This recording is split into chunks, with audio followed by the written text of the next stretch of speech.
Irmãos, nós convidamos o pastor Cleómenes para ser o conferencista nestes dias de aniversário, o pregador da palavra de Deus. O pastor Cleómenes foi pastor dessa igreja em 90 e 91, foi 91 e 92. E 2000 e 2001, duas vezes. Depois ele foi para São Paulo, passou por outras igrejas e foi para Minas Gerais. Em pouco tempo ele estava na 6ª igreja em Belo Horizonte, onde passou uns 6 anos. E atualmente ele está pastoreando no campo da 1ª igreja presbiteriana de Belo Horizonte, que é a igreja mãe de muitas igrejas da região. Como a igreja da Bahia aqui. E por decreto divino, por vontade de Deus, ele contou para nós, no domingo de manhã, como as coisas foram acontecendo no ministério dele, ali, num dos bairros mais nobres de Belo Horizonte, numa região privilegiadíssima, uma região disputada por tantos, e Deus deu a graça de a igreja plantar um trabalho ali. E da forma mais extraordinária, miraculosa, ação de Deus, tudo convergindo para o trabalho se estabelecer ali. É claro que todo o trabalho, para a glória de Deus, tem barreiras, empecilhos, dificuldades, inimigos, como sempre houve. E uma dessas dificuldades, naturalmente, é a dificuldade financeira. Mas nas palavras do próprio pastor, e nós cremos nisso, o crente vive é pela fé. Um pastor querido nosso, que já está com o Senhor, pastor Antônio Elias, foi tutor e pastor de muitos de nós. Ele costumava dizer que quem tem dinheiro não precisa de fé. É só ir e fazer. Mas nós temos provado do grande amor de Deus. Nós pomos o pé na água e a água vai se abrindo. E pastor Cleómenes, eu creio que tudo que é de Deus prevalece. Se Deus está no negócio, vai prosperar. Foi o parecer de Gamaliel. Se isso vem de Deus, vai prosperar. Deus vai levantar recursos, pessoas, Deus vai mandar os recursos. Até usando os ímpios, como ele fez com Ciro da Pérsia. O certo é que a marcha da igreja não pode parar, porque é uma obra sobrenatural de Deus. O inferno não prevalece contra a igreja. Mas eu quero, como pastor do rebanho aqui, e nós temos outras igrejas aqui representadas por seus pastores, presbíteros.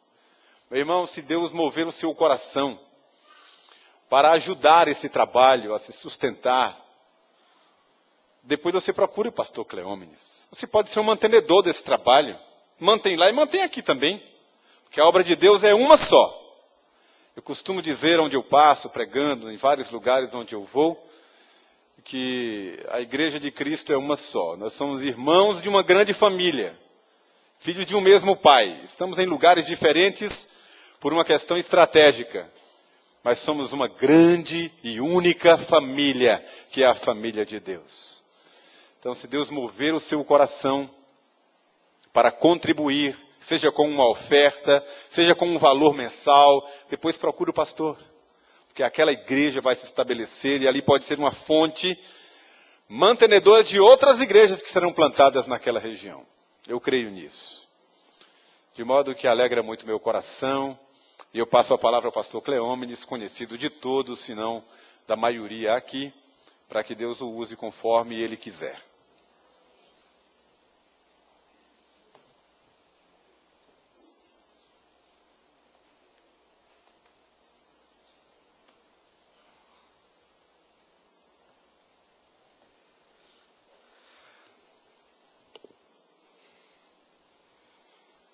Muito digno presidente do presbitério da Bahia, reverendo Adilson Lordelo, meus nobres pares deste notável concílio da Igreja Presbiteriana do Brasil, meu amado e querido irmão, reverendo Itamar, colega que tenho conhecido e tenho amado e tenho glorificado a Deus à medida que eu conheço esse pastor. Eu tenho glorificado o Senhor por vê-lo de um doce coração, de um verdadeiro pastor de ovelhas. Que Deus realmente abençoe ele, a Raquel, a sua família tão preciosa.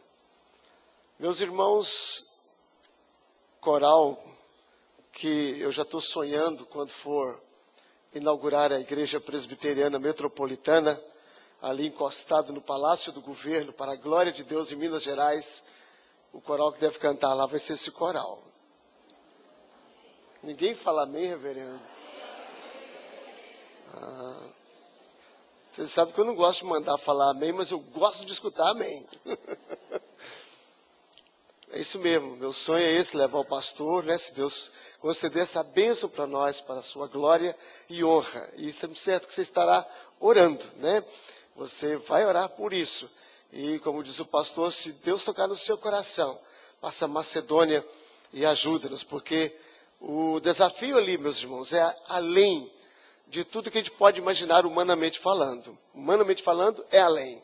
Mas eu gostei que a Gina, eu vim aqui, acho que só para escutar o que a Gina falou para mim ontem, quando visitava o esposo dela. Ela disse: reverendo, o senhor está interessado em plantar aquela igreja? Estou. É a primeira igreja que está? Tá. E ela falou assim: eu conheço a pessoa que está mais interessada que vocês dois. Eu disse: é o Senhor Jesus? Eu disse: aleluia, glória a Deus. E se Jesus está interessado, eu estou tranquilo, porque Ele vai à frente, né? Meus irmãos, eu quero, nessa noite, que para mim já é uma noite meio triste, porque é a última noite que eu estou nesses banquetes espirituais de amor e louvor e glória e graça, nesse aniversário, partilhar com meus irmãos a história de um homem que, na verdade, ilustra e mostra a glória de nosso Deus na sua abundante misericórdia. E se você quiser saber quão grande é a sua misericórdia, então você vai ouvir essa maravilhosa história.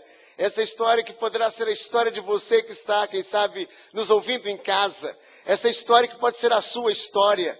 Essa história que deveria ser a história de muitos soteropolitanos, muitos baianos, que ainda, quem sabe, estão na idolatria, ainda estão na feitiçaria. Então escutem, como que Deus pode amar uma pessoa que é dos feiticeiros, o mais crasso, um dos mais horríveis. Eu costumo dizer que esse foi o pior homem da terra. Vamos ouvir a história dele então. Abra sua Bíblia no segundo livro das Crônicas, capítulo 33.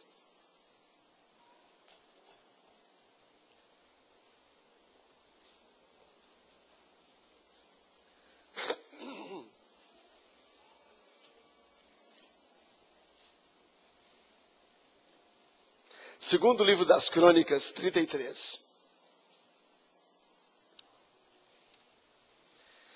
Tinha Manassés 12 anos de idade quando começou a reinar, e 55 anos reinou em Jerusalém. Fez o que era mal perante o Senhor, segundo as abominações dos gentios que o Senhor expulsara de suas possessões de diante dos filhos de Israel, pois tornou a edificar os altos que Ezequias seu pai havia derribado, levantou altares aos Balaíns, e fez postes ídolos, e se prostrou diante de todo o exército dos céus, e o serviu. Edificou altares na casa do Senhor, da qual o Senhor tinha dito: em Jerusalém porei o meu nome para sempre. Também edificou altares a todo o exército dos céus, nos 2 átrios da casa do Senhor. Queimou seus filhos como oferta no vale do filho de Inom. Adivinhava pelas nuvens, era agoureiro, praticava feitiçarias, tratava com necromantes e feiticeiros, e prosseguiu em fazer o que era mal perante o Senhor, para o provocar a ira. Também pôs a imagem de escultura do ídolo, que tinha feito na casa de Deus, de que Deus dissera a Davi e a Salomão seu filho, nesta casa e em Jerusalém que escolhi, de todas as tribos de Israel, porei o meu nome para sempre, e não removerei mais o pé de Israel, da terra que destinei a seus pais, contanto que tenham cuidado de fazer tudo o que eles tenham mandado, toda a lei, os estatutos e os juízos dados por intermédio de Moisés.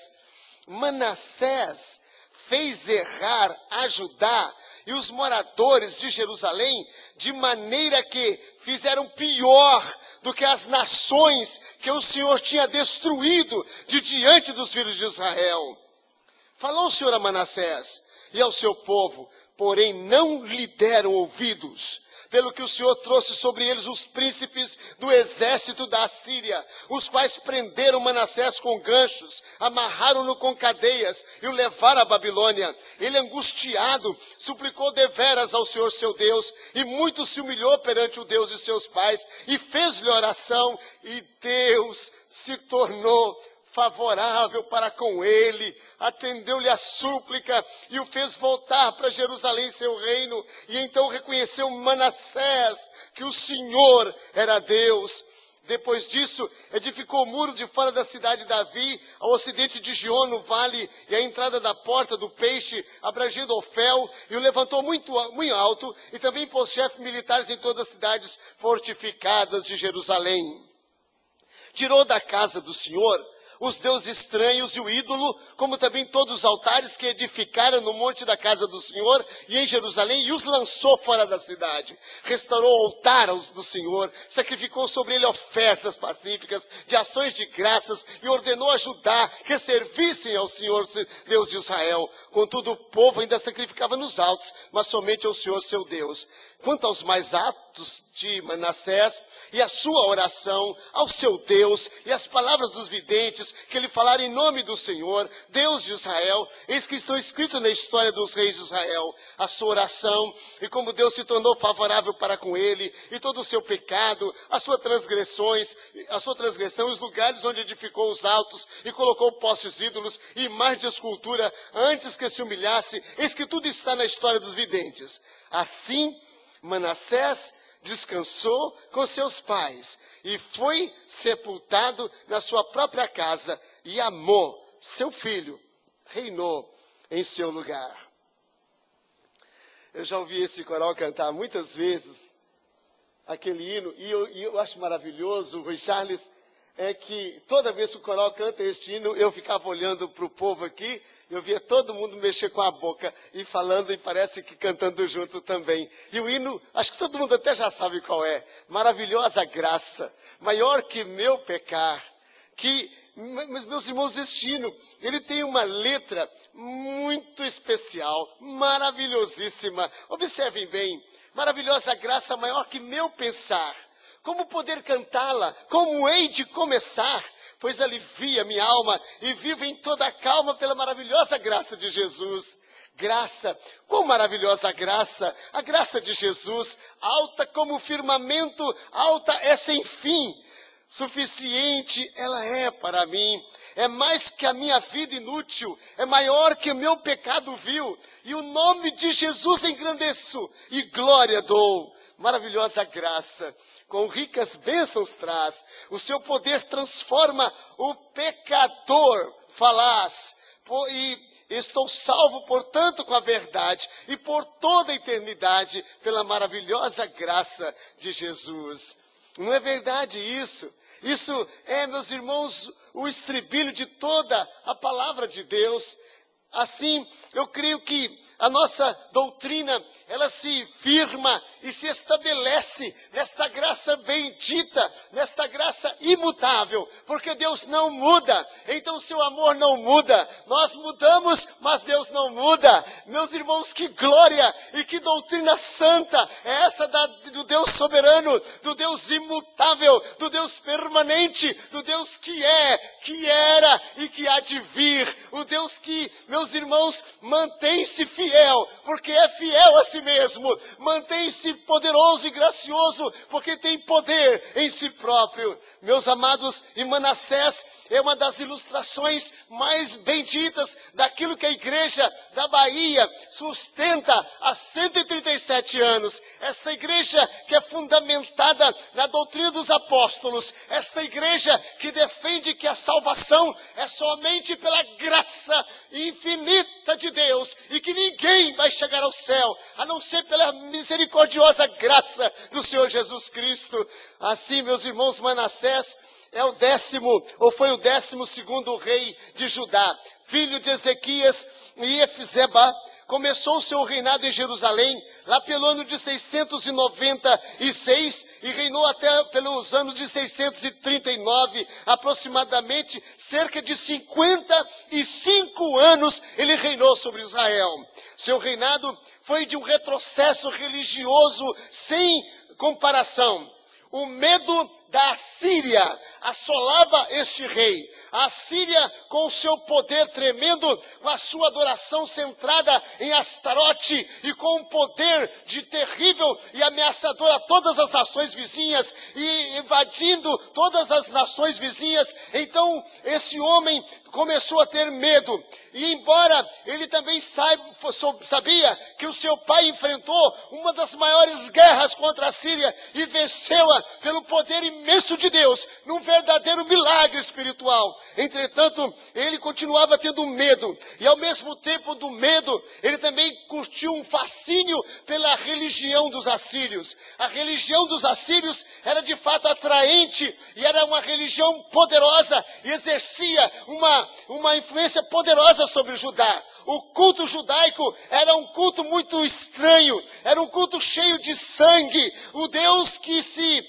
revelara, fizera com que, para se aproximar dele, tinha que se derramar sangue, porque sem derramamento de sangue não há remissão. E assim os cordeiros eram sacrificados por causa do pecado e tinham que morrer, porque o salário do pecado é a morte. Era um culto, na verdade, mal cheiroso, porque o sangue era mal cheiroso. Não havia muita coisa celebrativa, não havia muita coisa atraente. Era a palavra de Deus em cada símbolo, em cada cerimônia. Mas o culto dos assírios era diferente. Era um culto dançado, era um culto coreografado, era um culto de mulheres lindas, era um culto que trazia o impacto do perfume, e aquilo exercia sobre aquela multidão que comparava aquele culto estranho, aquele culto diferente, mas ordenado por Deus, com aquele outro que agradava aos olhos, que trazia impacto tremendo.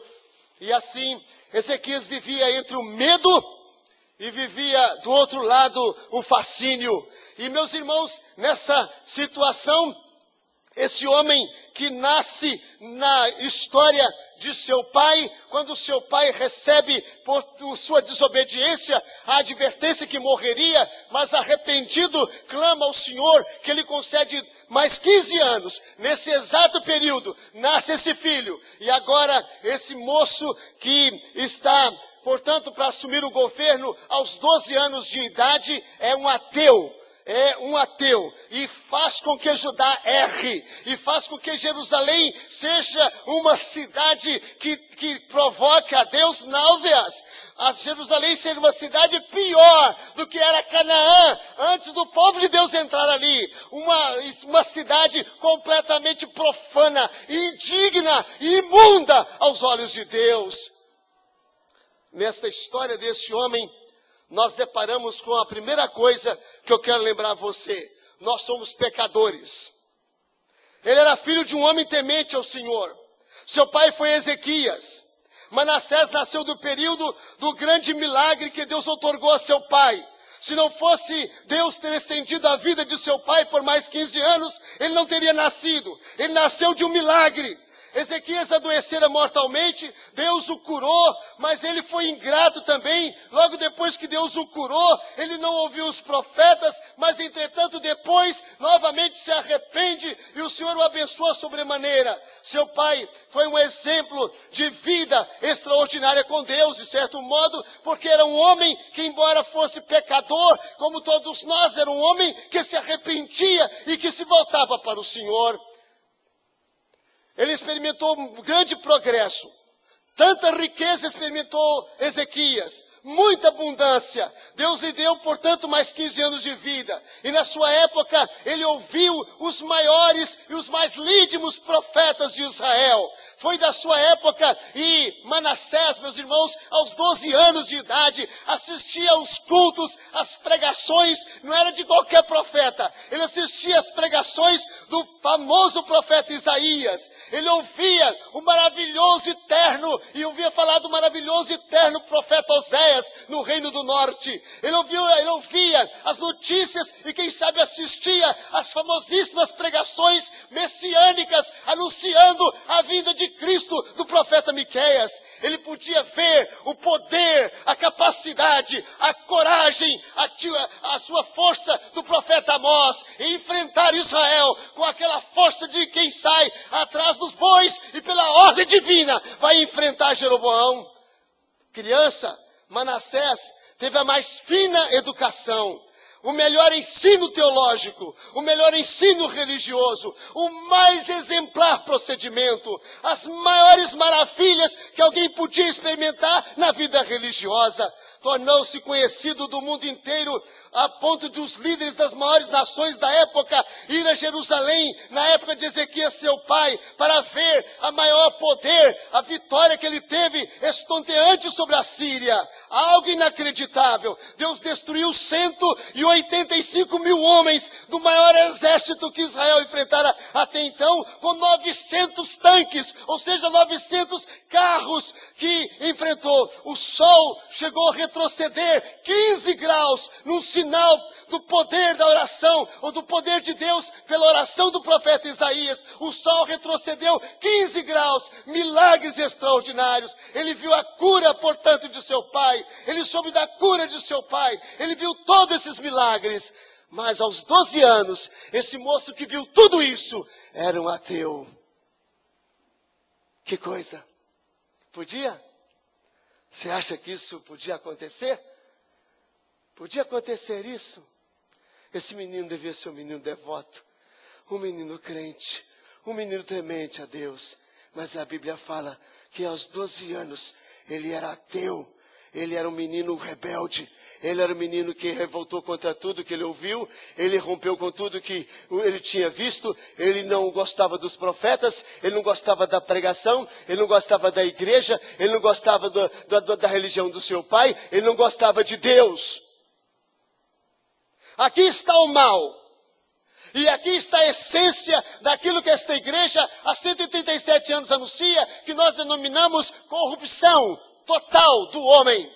A Bíblia fala que nós somos mortos em delitos e pecados, que nós podemos nascer numa família e em berço de ouro, mas o nosso coração é pior do que o do porco. A Bíblia diz que nós podemos nascer em um estado da maior e mais avançada tecnologia e da educação mais esmerada, mas nós seremos tão brutos e tão irracionais, e nós seremos tão duros de coração como o pior daqueles que na verdade podem existir.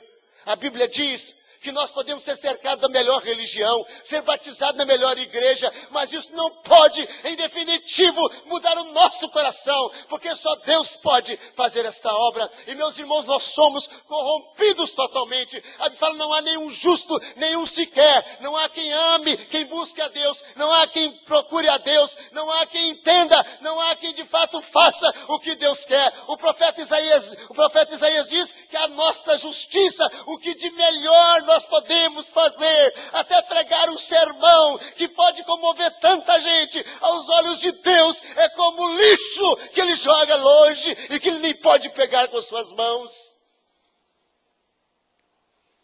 Um homem corrompido completamente, e essa é a prova incontestável de que não adianta a formação que você tiver, não adianta a família de onde você vem, não adianta o pedigree que você pode arvorar. Você é pecador, e como pecador, você está debaixo da ira de Deus, e você não tem esperança, e a sua vida está destinada ao inferno, à eterna perdição, porque você é pecador.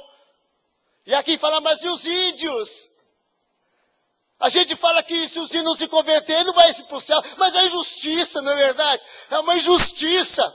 Os ídios não podem ir para o inferno.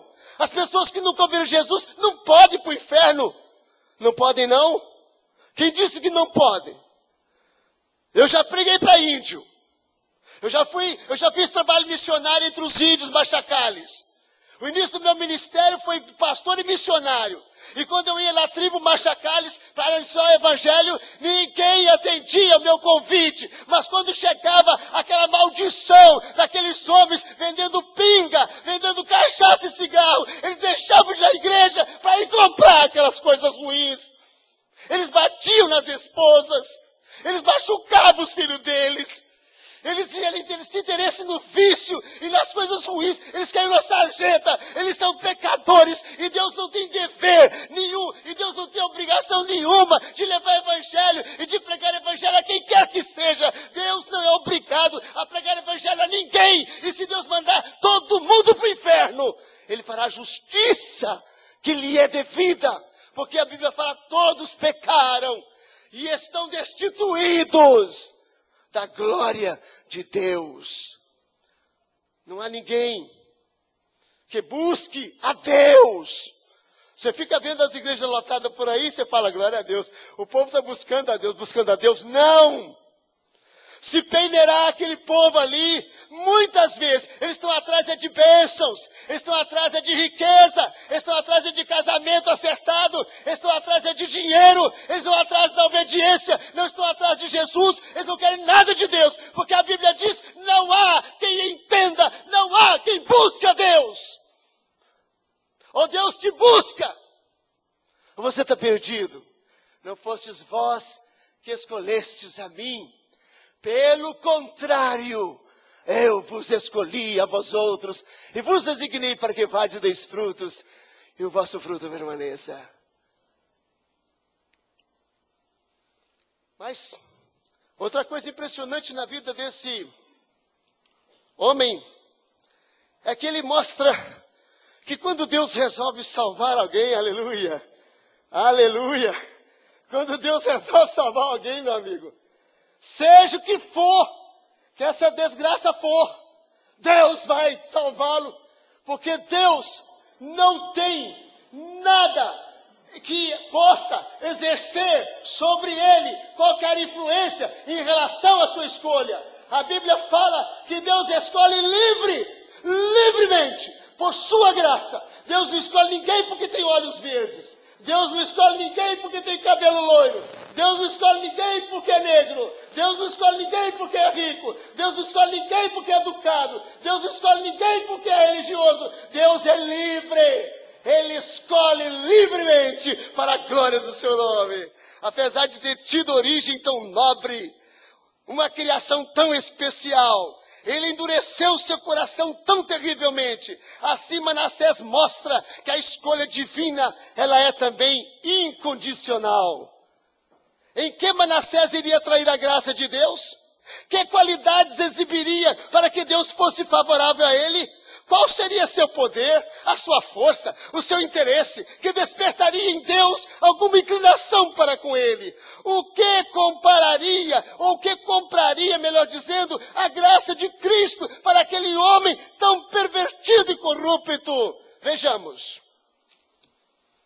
Vai, acompanha comigo, versículo capítulo 33. Capítulo 33, eu não vou poder fazer tudo, mas eu vou até declinar, eu vou ler para vocês. Esse homem foi primeiro profanador. Ou seja, ele confundia as coisas de Deus com as coisas do mundo.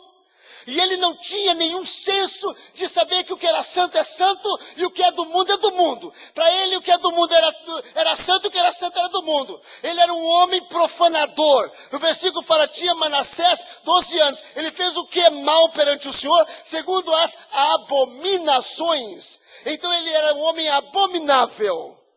Mas ele era um homem rebelde. Por quê? Porque diz aqui, pois tornou a edificar os altos que Ezequias, seu pai, havia derribado.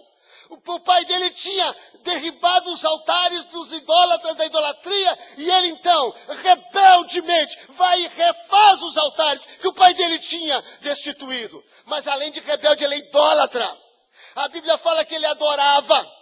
Ele tinha paixão, ele tinha inclinação, ele tinha admiração, e ele tinha sobre si um fascínio pela religião assíria, do deus da estrela, do deus Astarate, um deus cuja adoração era uma adoração sensual, era uma adoração visível, era uma adoração que não tinha, no sentido espiritual, nenhum aspecto em que a pureza pudesse ser manifesta. Ele era idólatra, ele era provocador. O versículo 3 fala, então ele fez isso e fez poste e se prostrou diante de todo o exército do céu e o serviu. Ele adorava o sol, tem gente que adora o sol hoje, você sabe, né? Ele adorava o sol, ele adorava a lua, ele adorava as estrelas, em todo o exército do céu. Ele era prepotente. O versículo 4 fala, ele edificou altares na casa do Senhor. Ele mostrou que o poder era dele, ele era rei. E ele podia fazer o que quisesse. Então ele fazia um altar na casa de Deus. Ali onde Deus proibiu e colocou o nome do Senhor. Ele falou, eu vou fazer um altar na casa de Deus. Ele era prepotente. Ele era desumano. Diz a Bíblia que ele ofereceu seus filhos a Moloque. Ofereceu seus filhos a um Deus maldito. Ele pegou seu nenê, que teria o nome de Jesus, que seria o pai de nosso Senhor Jesus Cristo. Ele quis destruir a descendência da redenção, porque pelos reis haveria de vir Cristo, o nosso Redentor. Mas ele pegou o seu filho e jogou a Moloque, e entregou e queimou seu filho. Você fala que ele é ruim, você também queima seu filho, sabia? Você queima seu filho, você destrói seu filho, quando você dá mau exemplo para ele, quando você põe bebida na sua casa, quando você, meu irmão e minha irmã, compra coisa ruim para ele, quando você até compra coisas que não devia ver e ler, e você não faz o culto doméstico da sua casa. Você está jogando seu filho para idolatria. A Bíblia fala que ele é desumano, porque derramou tanto sangue em Jerusalém, ao ponto de o sangue, em outro capítulo da Bíblia, onde fala dele em Reis, fala que derramou tanto sangue inocente, ele matou tanto crente, ele matou tanto justo, que o sangue chegou a subir pela perna do cavalo, como se fosse um rio na cidade. A Bíblia fala que ele era adivinhador, ele consultava pessoas que adivinhavam. E ele também tinha a onda de adivinhar as coisas. Tem gente hoje em dia que faz consulta, a irmãzinha por aí afora, que vai atrás de gente de oração por aí afora para fazer adivinhação e profecia que a Bíblia condena. Ele era agoureiro. Ele era feiticeiro. E diz mais, ele consultava os feiticeiros. Quanta gente consulta feiticeiro. Quanta gente vai em centro de macumba para fazer alguma coisa, algum despacho, pedir alguma bênção a Pai de Santo, para falar com mortos. E fala a Bíblia que ele era necromante. A palavra necromancia significa as pessoas que procuram um relacionamento com quem já morreu. A Bíblia fala que ele era imoral. Porque ele fez na igreja, ele colocou dentro do templo do Senhor o poste ídolo. O poste ídolo fazia com que o culto fosse um culto sensual, porque alguns daqueles ídolos tinham forma de órgãos humanos, órgãos genitais humanos. Ele era assassino. Ele era mediúnico. Ele era astrólogo. Ele era tudo isso. Você lê horóscopo? Você está pertinho dele. Deus odeia. Deus odeia. A Bíblia fala que Deus odeia quem acredita que as estrelas dirigem a sua vida. Porque quem dirige a sua vida tem que ser o Senhor. Só Jesus deve dirigir a sua vida. Você não pode dar a direção da sua vida a nenhum outro, porque o outro é Satanás. A Bíblia diz claramente que só Deus pode dirigir a nossa vida. Não creia em horóscopo. Fuja de horóscopo. Horóscopo, além de ser uma estultícia, uma enganação da mais vil, da mais tola, da mais inconsequente, da mais desinteligente. É só você pegar 5 jornais na cidade e ver o horóscopo aí para eles. Você vai ver a contradição de uns para os outros. É tudo enganação. Mentira. E Deus não suporta mentira. Ele fez pior do que os gentios. E diz a tradição judaica, que este homem foi o assassino do profeta Isaías. A tradição diz que ele mandou um recado para o profeta Isaías para parar de pregar. O profeta Isaías não parou. A tradição diz que ele de ódio mandou pegar o profeta Isaías. Colocou o profeta Isaías dentro de um caixão ajustado e mandou serrar o profeta Isaías pelo meio. Ele cortou o profeta Isaías ao meio numa das mais dolorosas mortes. Ele era vil. Ele era vil. Mas Deus escolheu ele. Oh, aleluia. Oh, glória. Oh, meu Deus. Podemos entender isso? Podemos entender? Há como entender o grande amor de Deus. Porque Deus amou o mundo de tal maneira que deu o seu Filho unigênito. O amor de Deus não tem explicação. O amor de Deus não tem medição. De tal maneira, não há como medir o amor de Deus. A Bíblia fala que o seu amor é mais alto do que o céu, é mais profundo do que o mar, é mais largo do que o Oriente e do Ocidente. O amor de Deus não tem medida. Deus escolheu este homem e Deus disse: Manassés, eu escolhi você e você está rebelando contra mim e você está indo contra mim, mas você é escolhido. E a gente lembra do apóstolo Paulo, não lembra? Que Paulo também fez assim. Paulo saiu para matar os crentes e Paulo estava assolando a igreja e matando os que eram do caminho e destruindo. E ele foi para Damasco e ele pediu ordem dos principais, das autoridades, para ir perseguir e acabar com o que era do caminho. E ele matou Estevão, ele juntou a turma, os soldados disseram: apedreja esse herege. E então eles matavam Estevão. E quando Estevão estava caído, ele disse: Jesus, eis que vejo o Filho do Homem em pé à destra de Deus. E ele caiu e disse: Jesus, não lhes impute este pecado. E morreu. E Deus falou: Saulo, Saulo, por que me persegues? Eu te mostrarei o quanto importa sofrer pelo meu nome, aleluia. O quanto importa sofrer pelo meu nome. Que glória, Saulo, que glória. Eu te escolhi, você é um vaso escolhido para mim. E Paulo fala: fiel é a palavra e digno de toda aceitação, que Cristo Jesus veio salvar os pecadores, dos quais eu sou o principal. Aleluia.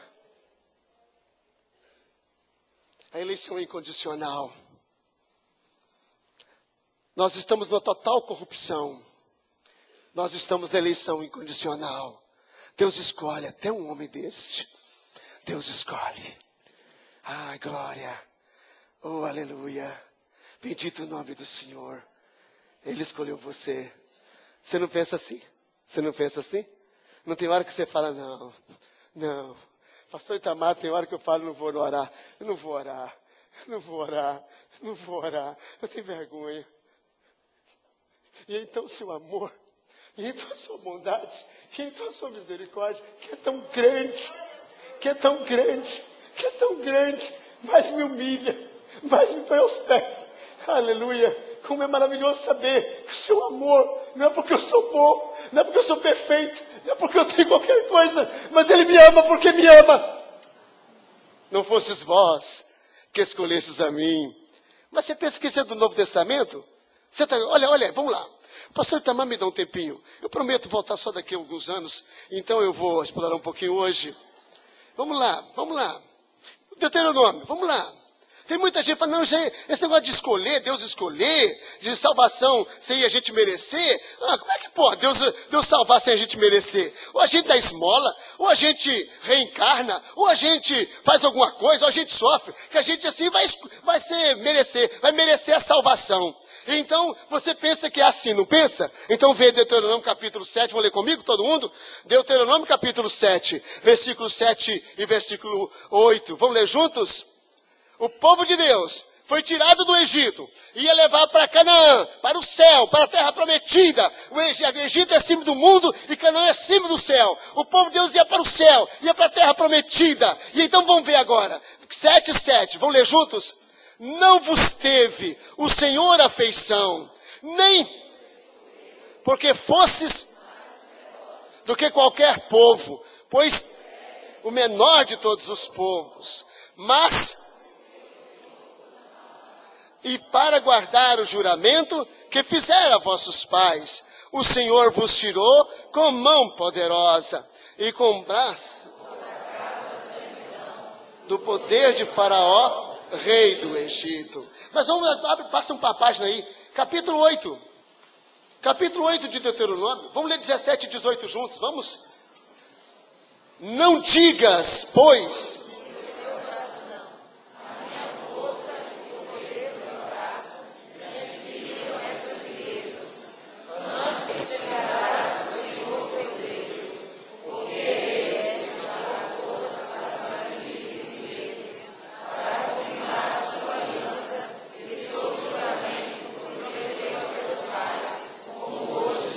não digas, pois, no teu coração, a minha força, o meu poder, o meu braço, me adquiriram a salvação, a essas riquezas. Antes te lembrarás que o Senhor teu Deus é porque Ele que te dá força.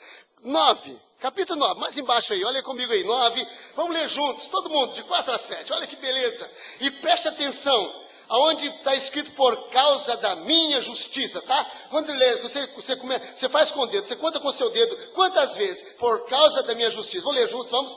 Quando, pois, o Senhor teu Deus os tiver lançado diante de ti, não digas no teu coração,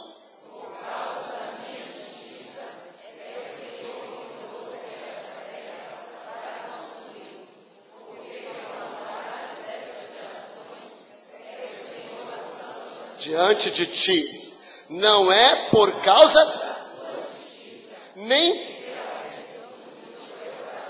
que entras, mas pela maldade destas nações, o Senhor teu Deus as lança diante de ti, e para confirmar a palavra que o Senhor teu Deus jurou a teus pais, Abraão, Isaque e Jacó. 6. Sabe, pois, que não é que o Senhor teu Deus te dá esta boa terra para possuí-la, pois és povo de dura cerviz. Lembrai-vos e não vos esqueçais que muito provocaste a ira do Senhor. Desde o dia em que saíste do Egito até chegaste a este lugar.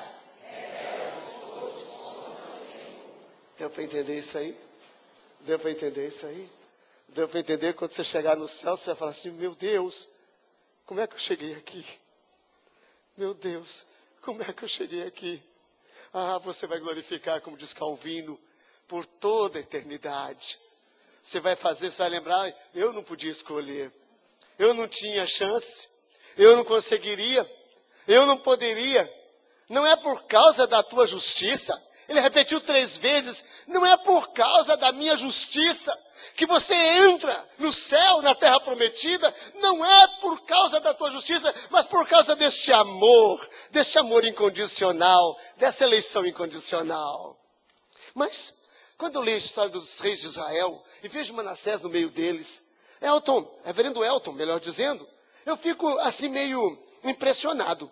Eu leio que Ezequias foi um rei vacilante, mas, afinal de contas, ele arrependeu e Deus abençoou e teve um relacionamento com o Senhor. Aí vem Manassés, que é ruim, que você está vendo aqui, péssimo, incomparável, uma verdadeira desgraça, uma pessoa que faz tudo que é ruim.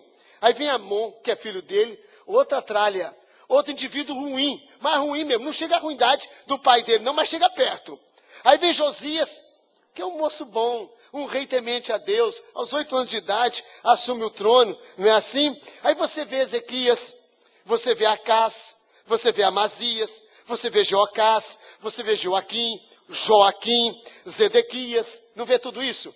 Todos foram homens mais ou menos ruins, vamos dizer assim, né, se existe essa forma, do que Manassés, mas Jesus não escolheu, mas Jesus não resolveu, mas Deus não resolveu tratar com eles. Eles fizeram o que era ruim, e Deus deixou eles morrer na ruindade. Mas Manassés, Deus falou assim, você vai ser tratado. Sabe, irmãos, a fé não é de todos. Verdade. A Bíblia fala, nem todos se salvarão. Muitos serão chamados. Não é isso? Vamos falar outra vez? muitos são chamados. Isso nós chamamos na teologia cristã, evangélica, calvinista, nós chamamos isso de expiação limitada. Ou seja, Deus escolhe quem Ele quiser. Deus salva quem Ele quiser.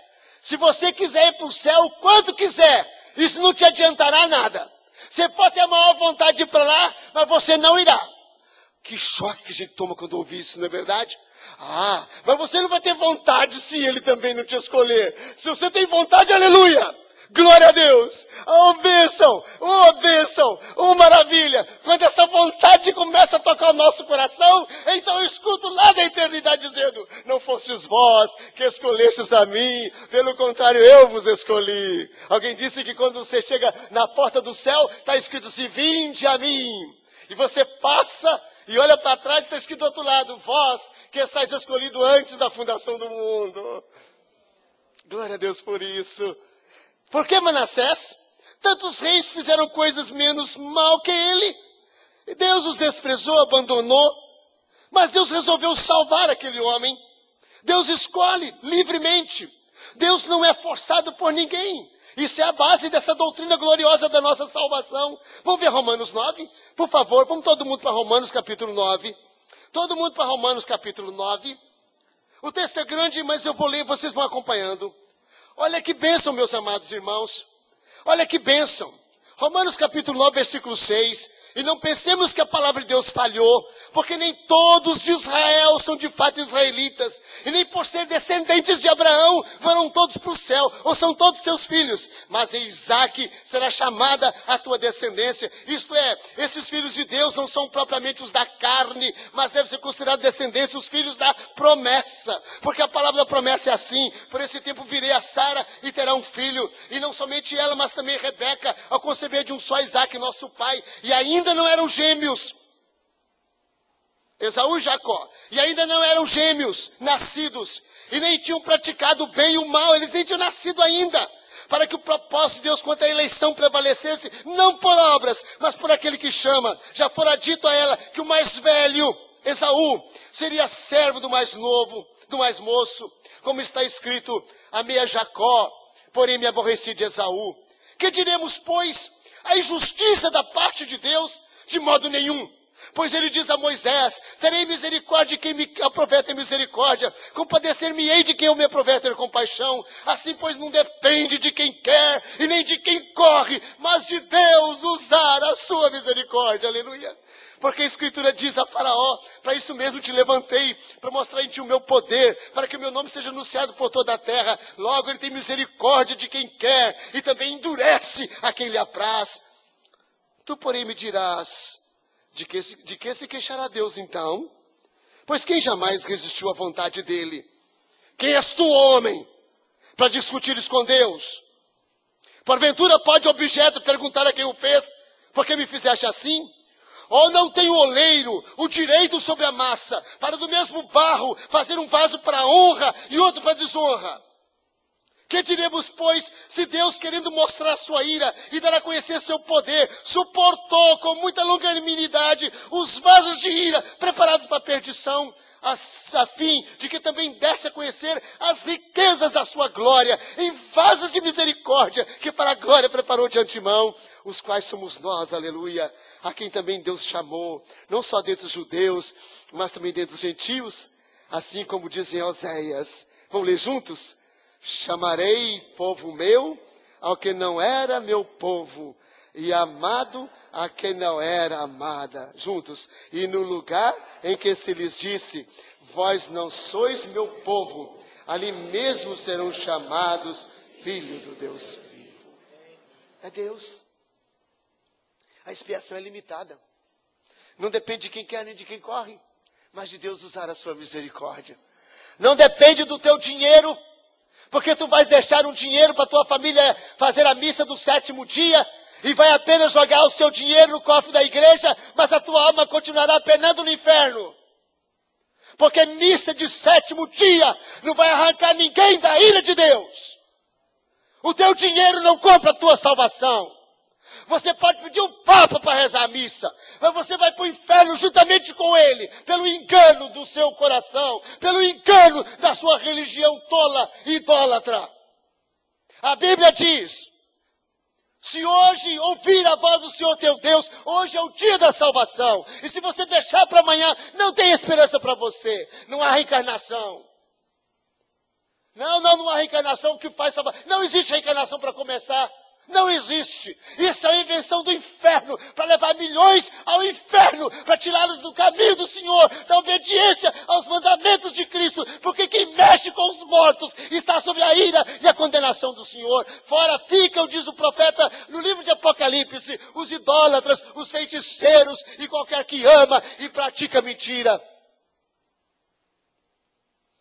Mas a vida de Manassés, eu estou pregando na licenciatura do João. Por isso que eu estou concentrado em duas coisas. No que a igreja ensinou até hoje e no que esse rapaz deve ensinar daqui para frente, para a glória de Deus. Esse homem mostra para mim um negócio, irmãos, que alega o coração de você, meu pai, do pai que está aqui, da mãe que está aqui, do irmão que está aqui. Sabe o que é? Que a graça de Deus é irresistível. Oh, glória! Esse ponto, vou dizer, todo mundo vai concordar. Oh, glória! Jesus chamou, virá. Não tem de que você falar, não vou. Nunca tu dirás. Se o Senhor te chamar, você vem.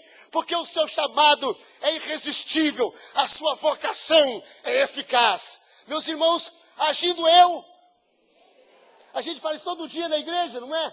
Mas para quem não acredita nisso, vamos falar outra vez? Agindo eu, quem vai impedir? Olha só, Romanos 9,19. Quem jamais resistiu à sua vontade? Quem jamais resistiu à vontade de Deus? Deus decretou a sua bondade. E então chegou o dia de Manassés. Ele estava próspero, prepotente, idólatra, muito progresso, muito dinheiro, 55 anos reinando, o rei celebrado, o rei idólatra, mandando o dinheiro do Senhor para sustentar sacerdotes profanos, para pessoas incrédulas, e ele estava matando os crentes, e ninguém resistia a Manassés, e ninguém podia contra ele. Ele mandou matar, segundo a tradição, o profeta Isaías. Ele oferecia seus filhos a Moloque, a destruição. Ele queimava seus filhos a uma idolatria vil. Mas o Senhor então levantou os profetas desde madrugada, começou a chamar Manassés, e ele começou a ficar mais duro, mais difícil. Está acontecendo na sua casa isso, tá? Você fala com o seu marido, ele está ficando mais bravo, aleluia. Quanto mais bravo ficar, melhor. Eu gosto, sabia? Você começa a evangelizar, o cara não está nem aí. Ah, que coisa ruim, né? De repente ele começa a escutar, começa a ficar contra. Opa, que coisa boa. Sabe que negócio funciona assim? E quando você prega, o cara não fala. Mas quando você começa a pregar, ele começa a ficar com raiva, aí começa a ficar bom. Porque ele está escutando. Ele está escutando. E aí Deus vai começar a quebrar. E aí a luta vai começar a ser do Senhor. E aí Deus vai começar a trabalhar. E aí, meus irmãos, o Senhor falou, Manassés, chegou o seu dia. Chegou o dia de você apartar dessas imagens. Chegou o dia de você quebrar essas imagens. Chegou o dia de você apartar de Satanás. Chegou o dia de você jogar esses ídolos tudo fora. Chegou o dia de você pegar essa imagem que está aí no seu quarto. Essa imagem que está aí na sua sala. Meu querido está ouvindo pelo computador ou pela televisão. Está aí agora. Entende? Chegou a hora de você levantar da sua poltrona. Ir lá pegar aquela imagem de Nossa Senhora não sei do que é muitos que eu não sei nem quantas que são. E jogar tudo no lixo. Em nome de Jesus. Com toda a coragem. Com toda a coragem. Chegou a hora. A sua pode ser você levantar agora. De Manassés não foi, não. Manassés resistiu. E a Bíblia falou, então o Senhor Deus levantou o rei da Síria. Deus mandou. Para gente dura, para diamante duro, tem que ser coisa dura, não é? Então Deus mandou o rei da Síria. A Síria tinha a forma mais desumana de tratar os seus cativos. Se você pensar, sabe, em coisa desumana que se faz a presidiários, você pensa na Síria.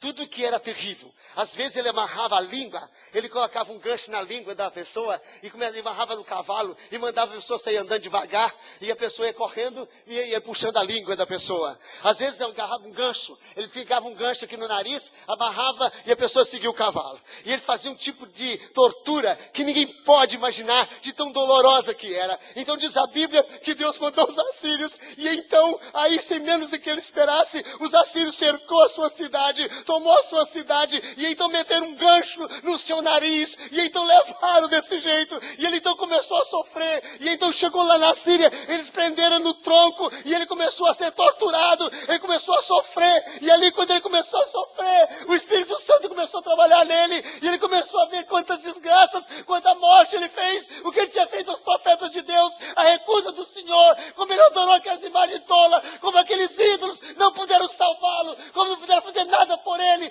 e ele começou a chorar, e ele começou a sofrer, e diz a Bíblia que ele arrependeu tanto, e ele clamou ao Senhor seu Deus, ele disse: Senhor, tem misericórdia de mim. Oh glória, aleluia. Esse homem chamado Benedito de Oliveira foi meu presbítero em Niterói. Ele era facinho, era condenado a 69 anos de prisão, matava até criança, naquela vida destruidora. Ele foi preso e condenado. E ele estava na penitenciária, quando chegou uma senhora da igreja presbiteriana de Niterói, para evangelizá-lo, para falar de Cristo para ele. Ela chamou ele, está deitado, achou só para vir aqui receber um folheto. Ele meio prepotente, pegou o cordão de São Jorge, pôs bem no peito assim, um cordão de São Jorge, abriu o peito para ver que ele era de São Jorge. Chegou assim: o que você quer comigo? Assim: eu quero aqui dizer que Jesus Cristo quer abençoar a sua vida e ajudar você. Ele falou: eu não preciso dele, eu tenho aqui meu santinho, meu São Jorge. Beijou. São Jorge. Ela falou assim: bobo, esse santo aí é cadeiro. Esse santo aí é cadeiro, ele fica aí dentro junto com você. Jesus não, mas ele fica aí dentro com você. Diz ele, quando ela falou assim, ele só não arrebentou porque tinha grade ali, prendendo, mas ele ficou, disse: o dia que o Senhor arrebenta, eu vou acabar com essa, falou contra meu santinho, falou contra São Jorge. E ele ficou fora de si, ele ficou irado com ela. Ela falou assim: olha, crê em Jesus, porque teu santinho aí é cadeiro, viu? Ele fica no meio da cadeia. O seu santinho por aí é sua assim, é no meio da bebida, no meio da cachaça, é no meio do cigarro, é no meio do adultério. Esse santo que eles adoram é no meio dessa desgraça toda. Jesus tira daí. Aí ele virou as costas para ela, irado, e deitou. Pegou o santinho dele, beijou as 3 vezes. Pôs o santinho altinho assim, deitado, olhando, e falou: pois é, meu santinho, pois é. Um dia eu vingo, viu? Um dia eu vingo. Inesperadamente, ele falou assim: mas ela chamou você de cadeiro. Mas ela chamou você de cadeiro. Ela chamou você de cadeiro. Tem uns 6 anos que eu estou aqui com você. É verdade, você está aqui dentro comigo 6 anos. Ele fez assim, ó. Jogou lá. Quando ela foi semana que vem, já estava a semana que vem. Quando chegou, ele quis ler, ele quis conhecer Jesus. Se converteu no maior missionário de prisão da história do Rio de Janeiro. Levou centenas de almas a Cristo Nosso Senhor. Foi um homem que trabalhou, eu falava com ele: meu irmão, você trabalha na escória. Você tira da escória da sociedade. Eu trabalho entre gente boa, né? Pecador que tem para o inferno, desgraçado, porque somos todos. Mas ele era a escória da sociedade. Jesus salva. A graça de Jesus é irresistível. Ah, meus irmãos, que glória é essa? Que glória é essa? Jesus chegou a hora de Manassés, ele vai atuar, ele vai levar. E Manassés, naquela aflição, ele clama ao Senhor. Tem gente que só converte quando o câncer chega. Não é verdade? Não é assim? Ah, meus irmãos, mas a graça de Jesus é irresistível. Doutor, meu prezado professor de Velho Testamento, do curso de mestrado, Van Groningen, contava a história de um jovem nos Estados Unidos, filho de um presbítero, que resolveu, aos 17 anos, rebelar contra tudo que o pai dele ensinou. E ele começou a peitar o pai. Não, eu não vou mais à igreja. E não vou. E o pai, muito crente, homem fiel, E ele começou a ficar indignado com a igreja, revoltado com a igreja. E ele falou assim, olha pai, o senhor vai ver, quando eu tiver 18 anos, eu vou arrebentar a igreja, o senhor vai ver. Quando ele completou 18 anos, ele arranjou o dinheiro, comprou um bar em frente à igreja, um bar.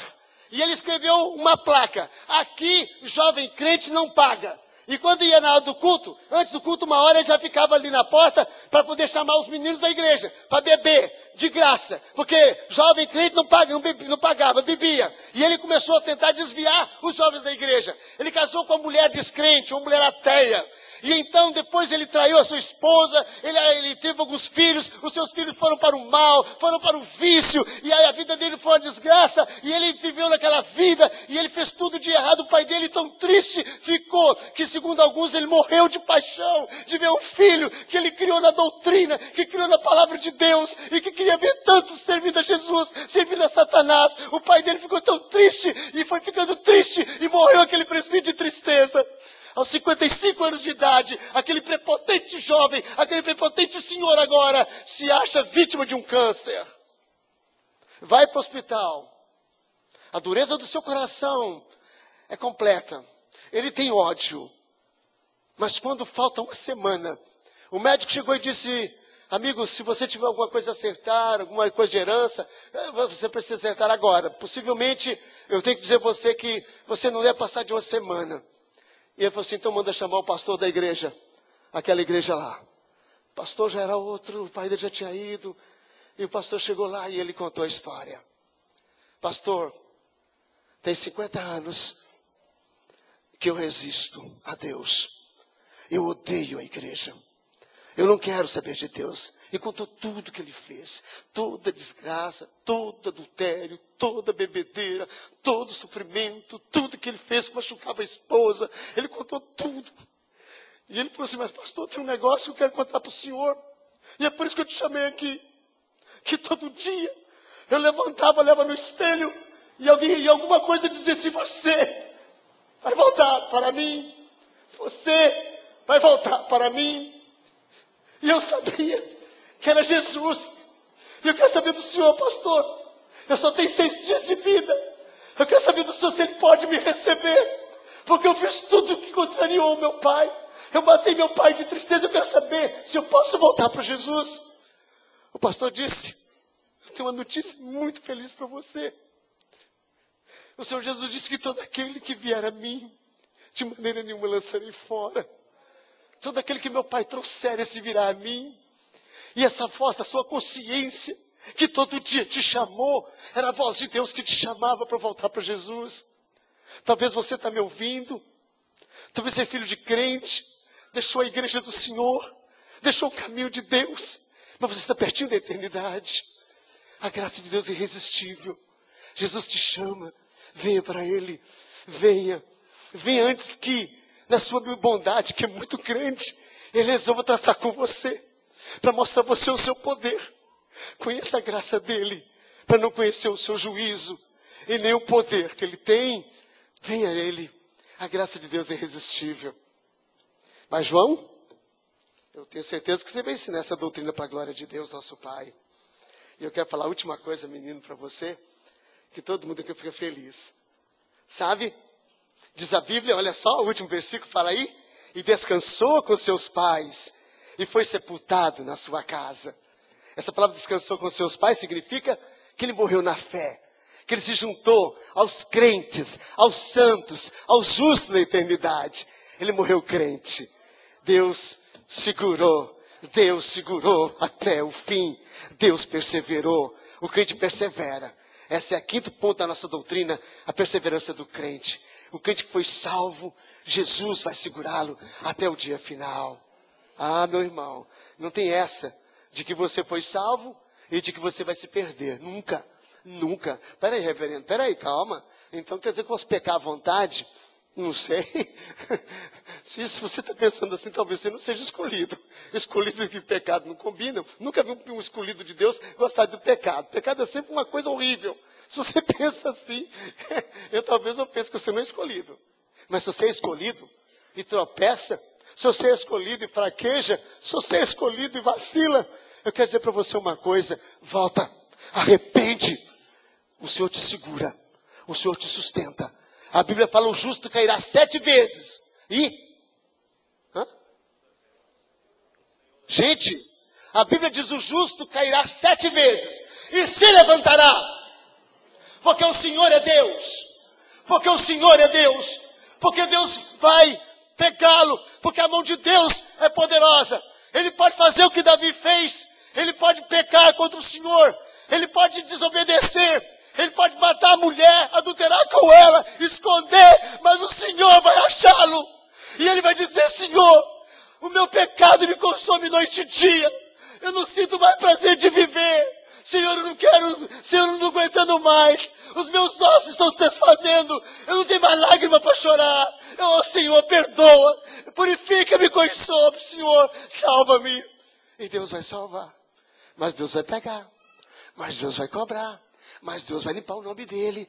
Porque Deus não pode permitir que você empane o brilho da sua glória. Não, não. É filho, não é? Então faça errado para ver. O pai que ama seu filho disciplina e Deus porá a mão sobre você. Não brinca com o pecado. Não brinca. Manassés ficou firme. Manassés ficou firme. Deus ficou firme com Manassés. Deus o levou para o céu. Porque todo aquele que vier a mim, de maneira nenhuma lançarei fora. Todo aquele que o Pai trouxer virá a mim. E disse Jesus, aquilo que é meu, da mão do Pai, ninguém pode arrebatar. Ah, não. Não tem essa de você ser salvo hoje. Tem umas igrejas que ensinam isso, não é? Você é salvo em 2008 você era crente, lembra? Se você morresse, subia, né? Mas em 2009 você está vacilando, se morrer vai, não é? Mas chega no final do ano, Natal, se arrepende, muda de vida, faz promessa, melhora. Em 2010, se você morrer, você sobe, não sobe? Mas em 2011, meu amigo, parece uma mulher na sua vida, começa a querer seduzir, aí você vai, né? E fica assim, você é salvo no ano, perdido no outro, salvo num, perdido no outro, salvo num, perdido no outro. Alguém até brincou que a flor do arminianismo, que ensina essa doutrina, é a margarida, né? Bem me quer, mal me quer. Bem me quer, mal me quer. Tá vendo? Sabe? Você tem que crer num Deus poderoso, num sangue que purifica de todo o pecado. Você tem que se arrepender e se voltar ao Senhor que te chama. Você vai perseverar. Você? Deus por você. Ele vai te conduzir. Ele vai te levar. Ele vai te levar em seus braços eternos. Como ele levou o seu povo rebelde. Rebelde fosse, disse Moisés, aquele povo, desde o dia que eu te conheci. Rebelde fosse. Mas Deus vai colocar você em Canaã. Porque Deus é seu pai. E você é seu filho. Você crê em Jesus? Vamos orar? Vamos fechar nossos olhos? Você precisa de uma coisa. A Bíblia fala, se creres, verás a glória de Deus. Você sabe que você é corrompido, é pecador. Talvez você não faz tanto quanto Manassés fez. Porque não pode. Porque se Deus soltar a rédea, você vai fazer. Se Deus te abandonar, você vai fazer pior do que ele. Então, você sabe que a sua natureza é perversa e que você não se salva por si mesmo. Jesus te escolhe. E te escolhe incondicionalmente. Por amor somente. Por graça somente. Jesus te escolhe, embora muitas vezes não escolhe seu amigo, não escolhe seu vizinho. Você não briga com Deus por isso não. O tempo de Deus chega. O tempo do Senhor chega. Pode ser que amanhã ou depois ele venha, mas vem você. Você está chamado? Se você é chamado agora, não resista. Aliás, você não deve resistir e nem pode resistir. Venha, confie em Jesus agora. E creia, e glorifique, e exalte, e cante. E cante como nós cantamos aquele lindo hino. Não sei por que de Deus o amor a mim se revelou. E como meu Salvador minha alma resgatou. Mas eu sei em quem tenho crido. Estou bem certo que é poderoso. E guardará o meu depósito até o dia final. Vamos orar. Fale com Jesus agora. Diga assim, Senhor, eu quero entregar-te a minha vida. Eu te agradeço porque essa noite a tua palavra foi claríssima para mim. Porque eu sei que eu sou pecador, mas sei que o Senhor me escolhe gratuitamente. Eu sei que o Senhor me escolhe por amor. O Senhor me chama, e esse chamado é irresistível, e me separas de entre tantos, pela eleição incondicional e pela tua expiação limitada, aplicando em mim o precioso sangue de Cristo. E eu sei, Jesus, eu sei que tu has de me segurar com mão poderosa e braço estendido, e me levará salvo, como diz Paulo, para o seu reino celestial. A ti a glória pelos séculos dos séculos. Amém. Se você tomou essa decisão e você quer ser um crente, uma pessoa dedicada ao Senhor, não saia sem falar com o reverendo Tamar, com o reverendo Cláudio. Fale com a gente. A gente vai procurar assistir você e abençoar a sua vida com o doce da sua palavra. Amém.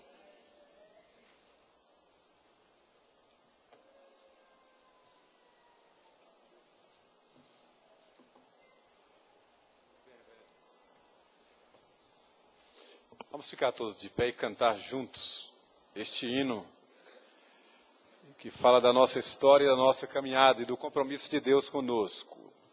Deus dos antigos. Vamos cantar com alegria. Desde o passado foste nossa luz.